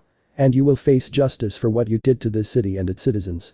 You are from Konoha and Konoha shinobi killed my family and destroyed my hometown because of their justice. This is my justice, it is no use to try to tell me what is right or wrong. Fine, then I'll just have to stop you. But why are there only 6 of you? Is the real one hiding somewhere? Are you too afraid to face me yourself? Pain didn't answer. He attacked. A giant dog and a rhinoceros with piercings of chakra metal and Rinnegan eyes appeared and charged towards the group of Narutos. The blonde shinobi had seen that the only woman among his enemies had summoned them, and that made her his first designated target. He wanted to stop the giant animals from doing more damage to the city. Naruto created a giant fire elemental that stopped both animals with his hands. The rhinoceros was almost immediately consumed by the flames, but the dog's wounds closed quickly and he grew additional heads, becoming more powerful in the process. Still, Naruto was certain that his elementals were overall more powerful than these summons, but used up more chakra in exchange. Naruto and his path stormed past the fighting giants and towards the group of orange-haired ninja. The path he had talked with before extended his hand, and suddenly Naruto was drawn towards him, the waiting arms of another path. The leader is the Diva path, no surprises there. Instead of attacking the path he was sailing towards, Naruto catapulted another path away to create an opening and then teleported himself to safety. His human path dove right into the opening he had created and shoved a Rasengan into the opponent's animal path. Naruto's human path was destroyed as well as he had come right between his enemies, but Naruto considered this a good trade. The giant dog vanished in smoke and Naruto still had all of his battle-oriented paths at his disposal. Then Naruto received the memories of his destroyed path and now he knew what it had felt. These are real bodies, but they are cold. Naruto's facial expression became grossed out. You are using corpses. Tenten watched how her opponent produced dripping wet paper sheets, obviously expecting more fire-based attacks. The Anbu captain smiled, her nickname Dragon had once again thrown someone off. She took 2 medium-sized scrolls from her gear and opened them. She unrolled them and threw weapon after weapon at her opponent. Rising twin dragons. Tenten had thrown about half of her weapons, which were either dodged or blocked by stacks of paper, when her enemy suddenly sent such a great wave of papers her way that Tenten couldn't throw weapons fast enough. Shit. Tenten was in no position to dodge, so she switched to plan B. She cancelled her technique, the weapons she had unsealed so far would have to suffice, then she created strands of chakra, which connected to numerous of her weapons scattered around the battlefield. With a quick yank she pulled the weapons into the wanted direction and they sliced the incoming storm of papers into little bits. What she used were the chakra strings originally developed by the Tsunade puppet masters. She would have liked to be able to say they had given the technique to her or that she had managed to redevelop it on her own, but that would have been far from the truth. She had stolen it one night from the Tsunade ninja library, but luckily nobody knew that, not even Naruto or Hinata. Tenten continued to fight by attaching her chakra strings to the weapons all across the battlefield and stopping incoming attacks with them or using them to attack herself. Naruto groaned inwardly as he watched pain from a distance. He had put some distance between himself and the Akatsuki leader, believing he was the only one who could easily replace his paths. But while Naruto had created a few shadow clones and turned them into paths with chakra metal, one of the pains had summoned a hideous head from the earth from which the previously destroyed paths emerged unharmed. Then back to square one. That wasn't entirely true of course. Now he knew the abilities of his enemies' paths and which one he had to take down first to prevent pain from reviving them. Shikamaru managed to get a hold on the bulky puppet with his shadow bind jutsu to allow Choji to get close without having to worry about the metallic tail. The Akamichi expanded his right arm into gigantic proportions and smashed the puppet apart. Ino cheered over the mental link she had established between them. Nice work guys. It is not over yet, Ino. Out of the remains of the puppet stepped a pink-haired kid with a blank expression on his face. Shikamaru was quite worried as they had basically no idea about what he could do from this point. Their enemy unsealed a single puppet. That looks like the third Kazekage. Be careful, there are rumors of Tsunade puppet masters who could turn a dead person into a puppet and even use their abilities. The third Kazekage was known for his iron sand techniques. Toji nodded and suddenly had to catch a collapsing Ino. She had seen an opening to perform the mind-body switch on Sasori. But nothing happened and a few moments later Ino came back to. It doesn't work. I know I hit him, but he felt more like an inanimate object than a living being. I couldn't connect my mind to his. Look at him. He seems to be more like a puppet than a human himself. That must be why your technique doesn't work, Ino. Troublesome. Naruto and his 2 remaining paths faced the 2 remaining paths of his enemy. He watched as the pre-top path performed some kind of barrier technique and the Diva path he had identified as the letter gathered chakra. Shinra Tensei. Oh no. Naruto and his path stormed forward. Naruto used his gravitational powers to try and get rid of the pre-top path. but the barrier flared up and absorbed the blast. His paths were just as unsuccessful and a shimmering, expanding sphere formed around the enemy diva path. Naruto knew that this technique had the potential to destroy the whole city, and he couldn't let that happen. He accessed the powers of his destroyed barrier path himself and surrounded the sphere with a basic barrier. Then he put more chakra into the technique, and when he felt a resistance in the possible input, he just forced even more chakra in. The effect was immediate. The barrier had seemed close to collapsing before, but now it was more defined than ever, and Pain's sphere was unable to break it. The two techniques continued to clash until finally Pain's attack stopped. Naruto hadn't known about the exact side effects overloading his techniques brought with them. His whole body hurt and he felt extremely weak. Naruto sank to his knees, coughing up blood. Even worse was that he realized that all of his paths and shadow clones had dispelled during all of this, and the clones assigned to create a new teleportation seal had not been able to finish their work. Naruto tried to move, but the technique had taken too much of a toll on his body, and the two remaining paths of pain came closer. Inwardly Naruto cursed. He knew that the original was in just as much pain as he was. But the Akatsuki's paths made from corpses were sturdier than his shadow clones and could still fight. They pushed him to the ground, and the diva path used chakra metal rods to pin down his arms and legs. Naruto gritted his teeth as the rods painfully pierced his flesh. Why are you doing this? Why did you want to destroy the city? Why are you killing innocents? They are just unfortunate sacrifices we have to make in order to achieve peace. Achieve peace? How can you say you want to achieve peace? Can't you see that you brought war to a peaceful city? This is how this world of ninja works. There will always be fighting in this world, which gives birth to pain, which gives birth to hate and war. I will bring this world to its knees and by that bring peace. You're insane. You just bring more pain and hate. How can you dream to achieve peace by that? I thought you would know how. Didn't you achieve peace for your country through war? Didn't you stop the hate by cutting down your enemies and letting those live who fell in line? Naruto laughed. It was probably a bad idea to laugh at the man who held him at his mercy, but Naruto didn't care. You're wrong. Do you honestly believe I could have brought peace to this land with fire and sword alone? Everyone would have turned against me, and even if I had managed to defeat all my enemies, there would have been rebellions and unrest everywhere. This way there would never have been true peace. Naruto left a small pause, and he noticed that the orange-haired man was listening intently. So he continued. I achieved peace through diplomacy and forging pacts. I achieved peace by forgiving my enemies, not seeking revenge for my fallen comrades and friends, and turning my former opponents into my allies. I didn't achieve peace by killing my enemies, but through my many friends and allies. Naruto knew that he was stretching the truth a bit. He couldn't exactly call himself a pacifist, but he had only used violence when there was no other way. And then there was the fact that some of the allies he had gained turned against him later or were more trouble than they were worth. But those were details and for the most part he spoke the truth. Pain was about to respond when he suddenly whirled around and brought up a hand just in time to stop Hinata, who had been charging towards him covered in QB chakra. The diva path's powers catapulted her away at an enormous speed. Naruto cringed slightly as he witnessed Hinata being tossed through the nearest building's wall and out of view. But loud crashing noises indicated that the one wall alone hadn't been enough to stop her. For a few seconds after the noises had stopped nothing happened. Then Hinata came rushing out of the very hole in the wall she created. The diva path raised his hand and activated his technique. Hinata burst into smoke. Then the original appeared from behind another building and stormed towards Pain's pre-top path. The path raised his hands and quickly absorbed her QB cloak when she was close enough. But the yellow chakra had concealed she was carrying a kunai and using her momentum, she buried it in the path's skull. The path collapsed and Hinata managed to reactivate her chakra cloak just before the diva path sent her flying through the next building. The path turned towards the still incapacitated Naruto. Let me teach you about pain. And with that he followed after Hinata. Tenten realized she had to do something new or there was a high chance she was going to lose this fight. Her enemy had systematically destroyed almost all her weapons and she was quickly running out of scrolls to unseal more. She grabbed for the sword on her back, drew it and got into her kinjutsu stance. The sword was a beautiful katana with a red hilt and the blade was made out of two differently colored metals, the darker one forming complex seals. You should have realized by now that you can't beat me with a sword. This is an Uzumaki family sword given to me by the emperor himself. You would do well not to underestimate it. Tenten charged. She poured chakra into the blade to sharpen it and it began to glow blue. This of course a samurai technique to increase the effectiveness of their katanas.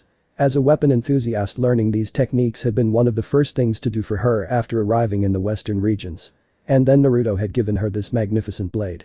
The difference to the weapons the common samurai used in the west was gigantic. Denton sliced through waves of incoming papers, all while charging towards the blue-haired woman, her body flowing from one stance into the next.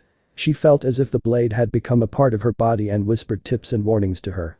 She saw that her enemy prepared a far greater attack than before and that her water-soaked paper sheets were used up. Denton broke into a small smile as she continued to storm forward.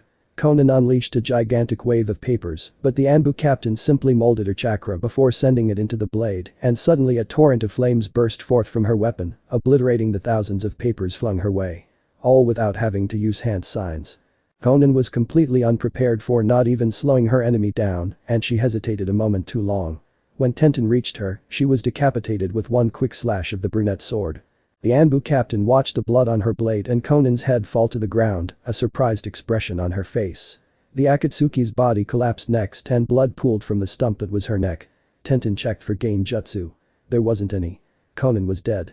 Shino was desperately trying to find a logical way out of their current situation and failed.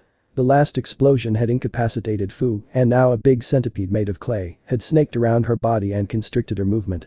She was barely conscious and in no position to free herself. Shino on the other hand had lost almost all of his insects. The only trump card he had left were a few of his flesh-eating bugs that he had managed to sneak on Dodara's clothing and had made their way under the blonde's cloak unnoticed. But unless they found an open wound or something similar, they were not that dangerous. "Hey, you other Anbu guy, come out and let me show you some real art. This will be a blast." Shino appeared from his hiding place. For now he was only trying to stall for time while he was thinking of a way to save Fu. The self-proclaimed artist smiled at Shino maliciously while the Aburami slowly stepped closer to the Akatsuki and his captive. But then the smile suddenly left Dodara's face and it was replaced with confusion. He ripped his clothes off as fast as possible. At the same time Shino smelled a pheromone his insects gave off when they were excited. They had obviously found something. Dodara threw off his shirt and revealed an additional mouth right over his heart. It was sewn shut, but Shino's insects had cut some of the strings and wriggled through the opening. The Akatsuki screamed in pain as the insects invaded his body and clutched at his chest to stop them. But it was too late for that. He felt that the insects were already very close to his heart, so he stopped trying to get rid of them. Instead he looked up to Shino. "Well played." Shino saw that Dodara was about to detonate the centipede constricting Fu. He ordered his insects to stop, and since his pain subsided, Dodara stopped as well. "Let her go and I will call my allies back." The blonde villain took a look at the Aburami's Anbu uniform. "Well, Hive, unfortunately for you I know that you Anbu are too professional to do that. Let us just watch my last piece of art together instead. Katsu." And with a flick of his finger Dodara detonated the last bomb in his life. Shino's world seemed to stop as he watched helplessly as the clay animal constricting his girlfriend exploded. It was a few minutes after Pain had gone after Hinata and Naruto was worried because he could do nothing but listen to sounds of fighting between his wife and her enemy. Suddenly the very person he was worried for stood right in front of Naruto. The Hinata looked down on him with a pained but calculating expression. "Naruto, are you?" Hinata stopped mid-sentence. It was a stupid thing to ask him if he was alright, considering he was pinned to the ground with metal rods through his limbs. Naruto smiled weakly anyway. "I am better now. You are a shadow clone, aren't you?" The Hinata nodded. "Naruto, I will draw out the pole constricting your hands. You have to create a shadow clone immediately after that. Your wounds will bleed heavily and we will need your healing path to deal with that." Her husband agreed and Hinata got on her knees and grabbed the metal pole that pinned down his hands. But then she froze and bit her lip, getting second thoughts about her plan.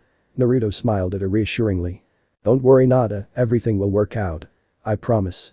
Hinata smiled back at him. Then she got serious again and with a quick yank, she pulled out the metal rod. Naruto winced shortly but immediately got to work. On the third try he managed to focus his chakra well enough to create a single clone, despite the chakra metal still in his body, his awkward position and his injured hands. Hinata immediately went and retrieved a bit of the chakra metal one of Naruto's paths had left and pushed it into the clone's neck. Naruto activated his Rinnegan and managed to turn the clone into the much-needed path. Several minutes later the young emperor was freed from all the metal rods. They had turned him around and he was now lying with his back on the ground and his head in Hinata's lap. The healing path had managed to stop the bleeding from all of Naruto's wounds, but it would still take him a long time to heal the wounds themselves. During all of this they had heard the sounds of fighting from where Hinata was, but Naruto couldn't help and the shadow clone wanted to be there to protect him. Suddenly there was a loud rumbling noise from just outside the city. Trees, rocks, some houses from the city's outskirts, and giant chunks of earth were ripped from the ground and pressed into a sphere that was floating in the sky. And in the middle of the flying rubble Naruto spotted a yellow glowing figure, Hinata, who was desperately trying to escape the force pulling her upwards. Well, this isn't good.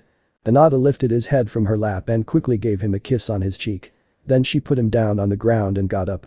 The usually confident and strong Naruto turned his head and looked at her with pleading eyes. Please save her. Hinata knew that tone in his voice. It was the same as when she met him before his fight against Neji.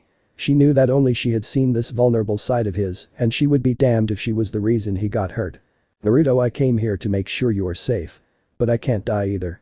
I promised myself that our family will not be torn apart and I don't go back on my word. Hinata coated herself in the yellow glowing QB chakra she had received when she was created and sped off to rescue the original. She stormed through a breach in the city walls and saw her enemy before her. He was still concentrating on the giant ball of earth and stone in the air, and the clone performed a quick gain jutsu to hide her presence while she got closer. Just before Hinata reached Pain, he spun around and managed to mostly dodge her palm strike directed at his chest. She only grazed his shoulder, but managed to pump enough demonic chakra through the point of contact to destroy his chakra pathways there and render his arm useless.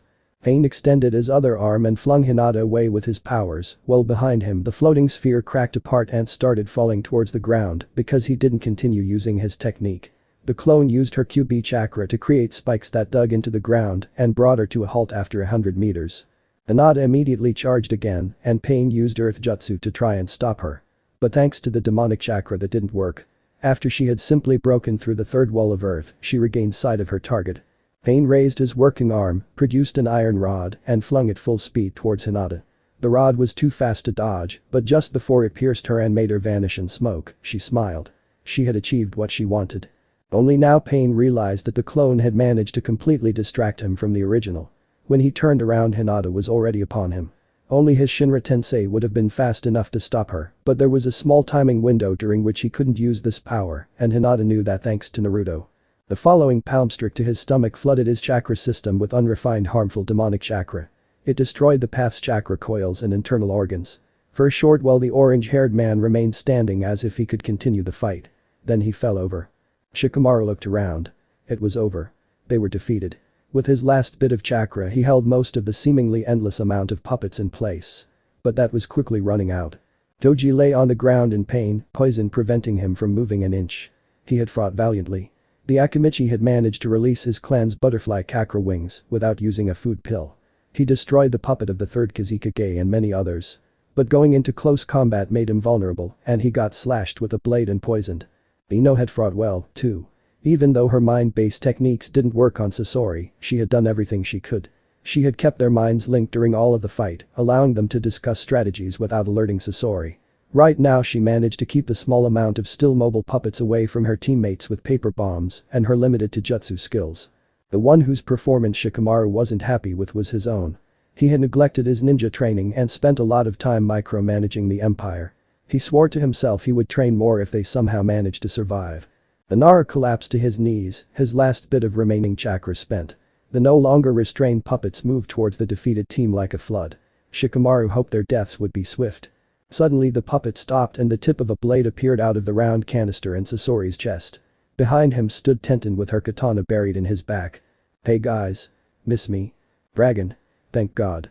The missing nin tried to take at least some of his enemies with him using his remaining strength that was fading quickly. He moved his puppets forward and now they were only a few steps away from the defeated Inoshikacho trio. Tenten twisted her blade around, further destroying the contents of the canister.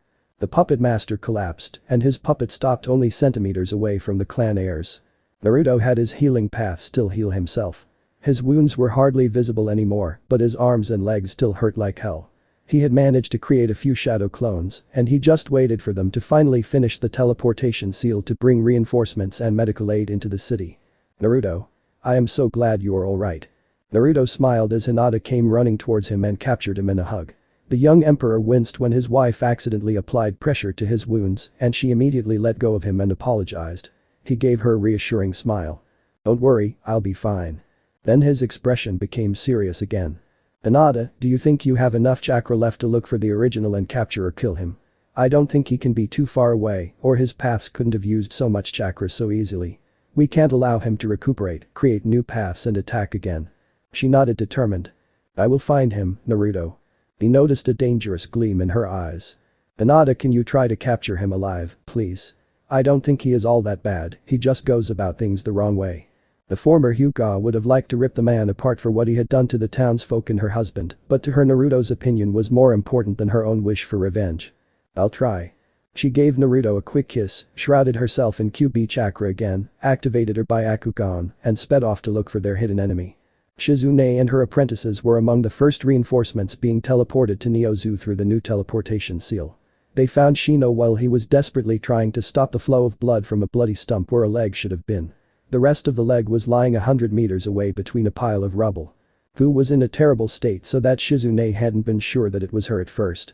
Shino had taken off his own and Fu's Anbu masks as they had gotten in the way of his first aid attempts, and this showed how desperate the Aburami had become. Tsunade would have to have a word with her students to keep their identities a secret afterwards. The medics immediately got to work, and Shino watched in silence as they tried to save his girlfriend. After half an hour, Tsunade finally let out a relieved sigh. Will she be alright? Tsunade was slightly startled to suddenly hear him speak. She is stable for now, which is a miracle considering her injuries, but Jinchuriki are tough. She will live. I am not so sure if we can save her leg though. He nodded and continued to watch in silence for a while holding Fu's hand.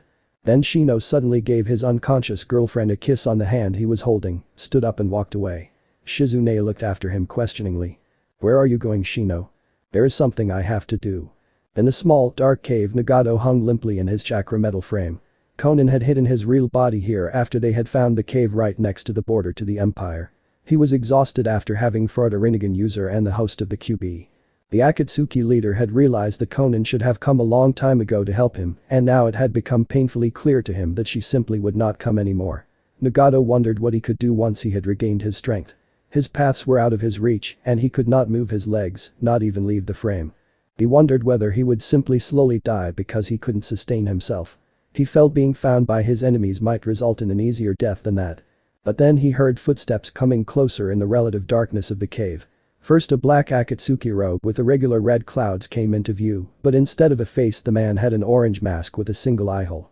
Hello, Nagato-senpai. Nagato watched the man he knew as Toby carefully. There was something about him he definitely didn't like. I can't allow you to die here, Nagato-senpai. I still need your help for something important. Toby had stepped close to Nagato and to his surprise, he could see a Sharingan eye behind the mysterious man's mask. Before Nagato could do anything, Toby's eye became active and a swirling force drew Nagato into another dimension. Deidara woke from being dragged by his collar over a slightly muddy forest floor. He wondered how he was still alive. The last thing he remembered was passing out after his enemy's insects had started eating him from the inside. Somehow he couldn't move his arms or legs, but he managed to angle his head in a way to find out that the one dragging him was the Meilanbu he had fought. He wondered if he had at least managed to take down the girl. So is your partner dead? No, I left Queen with our medical corps, she will be fine. Shino wasn't in the mood to tell Deidara about how bad her injuries were or that she might lose one leg. Too bad, it was such a beautiful explosion. If Deidara had been able to look through Shino's usual cold and stoic behavior, he might have not dared to speak that sentence. On the inside, the Aburami harbored a raging fury, screaming for revenge. They had reached a small clearing and Shino sat Deidara down against a tree. What is going to happen now, Hive? I will leave you here. Wait. What is the catch? My insects have cut the tendons in your arms and legs. You won't be able to move. I will return in 1 week. You will return in 1 week. Do you want me to slowly die of thirst and hunger? No, I have lost most of my insects during our fight. They need a place with lots of food and protection to breed a new swarm. Like your body. Deidara paled for a moment, but he quickly managed to hide his fear. You just want me to die a painful death, don't you? The Aburami adjusted his glasses. Yes. So this is about revenge. I thought you Anbu guys were stone cold professionals. Hey, come back here. But Shino just walked away and Deidara felt how the insects, which were already inside of him, began to stir. As he walked away, Shino heard Deidara begin to scream in agony. 1 week later he returned and collected his new familiars. Shino didn't bother with burying the bones, the only thing left of Deidara. Several days after the Akatsuki attack. The Imperial Council was discussing the damage and that the Akatsuki attack had caused. They were looking for ways how to detect attacks earlier and how to better respond quicker to incoming threats. During the fighting, almost 2,000 citizens of Neozu were killed, only a small part of its overall population, but still a painful blow against the Empire. Even worse was that Akatsuki had targeted the local ninja academy and its teachers and students. It would take quite some time to train new teachers and students until the academy was back at its former level. The extensive damage to many of the city's buildings and the expenses necessary to support the injured and homeless citizens were the least of their problems, as the empire had established a healthy economy that could bear these costs. The worst thing was of course the fact that the original Pain hadn't been caught. All of his paths had been cremated, but he could easily create new ones. Naruto and Hinata were glad that at least all of their friends had made it through this ordeal alive. In a puff of smoke, two giant toads suddenly appeared in the council chamber of the Imperial Palace. Several of the council members drew weapons and got into a combat-ready stance. The orange toad looked around as if searching for something. "Amakichi, Gamatsu, is that you?" The toads looked into the direction of the voice and smiled. Both of them hadn't recognized Naruto at first because of how much older and more mature he looked. "Naruto. It has been a while." Naruto looked around at the council members, who still stared warily at his old friends. Guys, can you give us a minute in private please?" Shikamaru and the other council members reluctantly left the room. Only Hinata stayed by Naruto's side. "Anyway, you are looking well, Naruto. You two are looking good, too, guys. And who is that pretty lady?" Hinata smiled at the compliment and bowed shortly to the toad. "I am Hinata Uzumaki Namikaze, Naruto's wife. It is good to meet you, Gamakichi-san, Gamatsu-san. Naruto has told me a lot about you both." "Nice to meet you, too, Hinata-san. Good to see someone is taking care of Naruto. Hey guys, I need to show you something awesome." "Is it candy?" Naruto smiled because of his old friend's antics.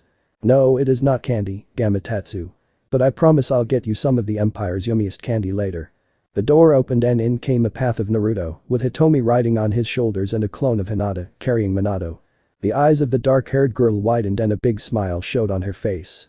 After Naruto's path had let her down, she immediately made her way to Gamatsu. "Froggy." She carefully touched the huge toad's skin. Gamatsu smiled at her. "Human tadpoles." The Hinata clone had put down Minato as well, but contrary to his sister's reaction, the boy hid behind the legs of his mother, intimidated by the giant toads. When Hitomi saw this, she waddled towards him, grabbed his hand and led him towards Gamatsu.